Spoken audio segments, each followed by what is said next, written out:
Kalau anda tanya saya, apakah kekurangan NZXT H6 Flow ni, saya memang tak tahu. So far, saya tengok dia, saya boleh kata ini adalah masterpiece untuk tahun 2023. Even kan, dia punya harga dia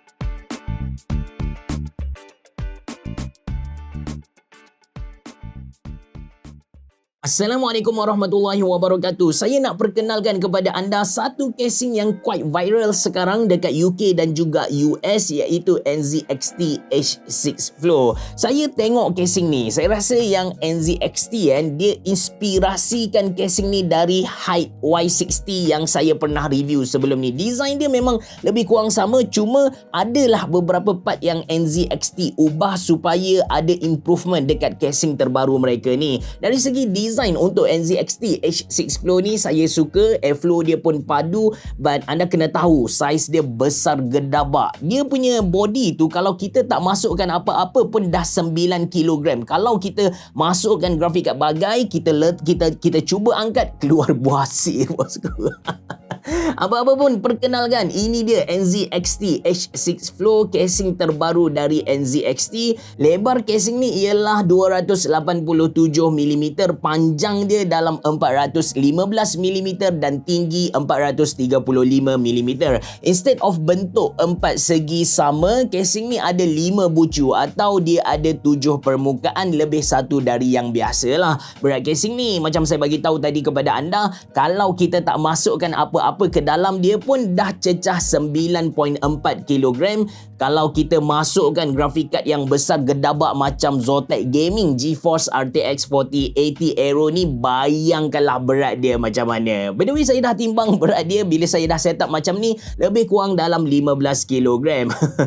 Okey, dari segi design, casing ni lebih ke arah minimalis. Finishing dia, saya boleh garanti kepada anda, sangat cantik, smooth gila, standard untuk produk NZXT. Dia ada dalam kelas dia yang tersendiri. Branding NZXT ada dekat sisi kiri bawah tempered glass tu. Lepas tu ada input output connection, dan di tepi input output connection tu ada satu lagi branding NZXT. Cuma yang ni subtle sikit. Saya tak pastilah di dalam video ni anda boleh nampak ataupun tak. Design casing yang fully tempered glass belah sisi dan juga depan ni, saya panggil dia design aquarium, sebab kita boleh nampak everything di dalam casing tu. Siapa-siapa yang suka show off dia punya motherboard, dia punya grafik card atau apa-apa komponen yang dia pakai, sesuai sangatlah beli casing macam NZXT H6 Flow ni. Tentang input output connection, ada dekat bahagian hadapan, senang untuk kita capai. Ada audio jack, ada USB-C 3.2 Gen 2, lepas tu ada USB-A 3.2 Gen 1, lepas tu ada power button. Alright,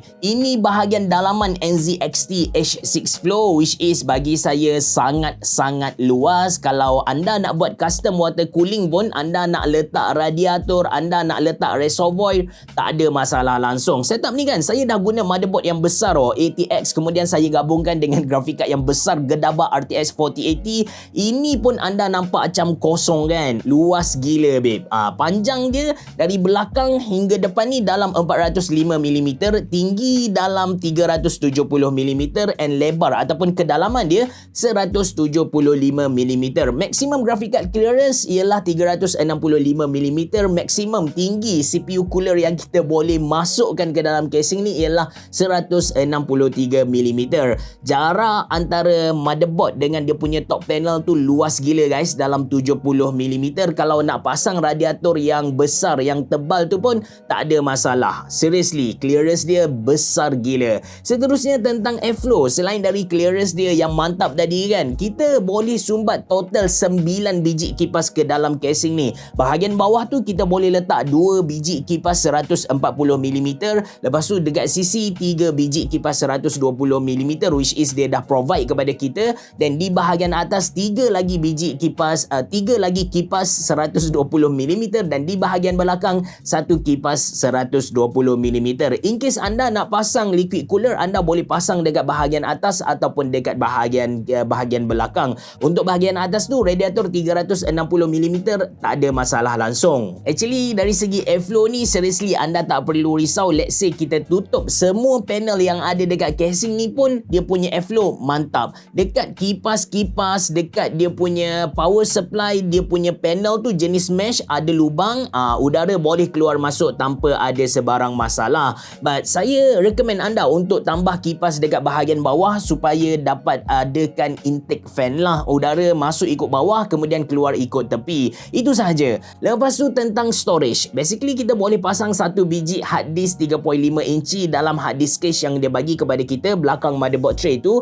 Lepas tu kita boleh pasang 2 biji SSD ataupun hard disk 2.5 inci. Hard disk cache ni, katakan anda nak cabut dia punya hard disk cache ni, maybe anda nak space yang lebih besar di belakang motherboard tray kan? Yes, anda boleh buat benda tu. Cara cabut dia punya hard disk cache ni pun simple sahaja. Di atas hard disk cache kita kena pasang power supply. Untuk projek kali ni saya pasang FSP Hydro GT Pro 1000 watt. Okey, sebenarnya casing ni jenis dual chamber. Dia asingkan motherboard, graphic card, RAM, SSD dekat belah kiri, manakala untuk power supply dan juga hard disk cache tadi belah kanan. That's why space untuk di ruang kanan di belakang motherboard tray ni memang luas gila. Katakan anda tak nak buat kabel management, anda nak sumbat masuk macam tu sahaja pun, anda still boleh tutup dia punya side panel tanpa ada sebarang masalah. Sebut tentang kabel management, part ni pun saya nak puji NZXT sebab dia punya kabel management tip top punya. Bukan sahaja dia punya lubang-lubang laluan kabel tu on point, tapi dia bagi kepada kita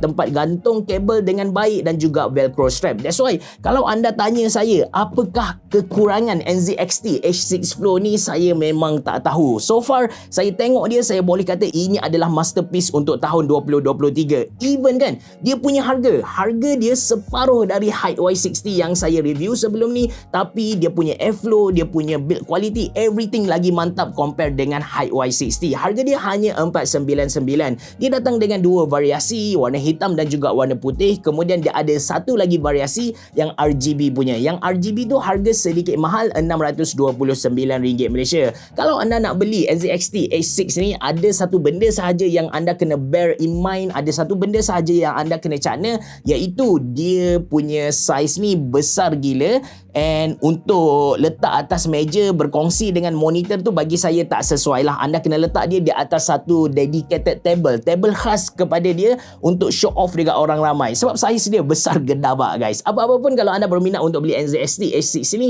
saya sediakan link dalam ruangan description box below. Anda boleh beli dari kedai-kedai yang trusted. Itu saja dari saya. Terima kasih kerana menonton. Assalamualaikum warahmatullahi wabarakatuh. Berabah.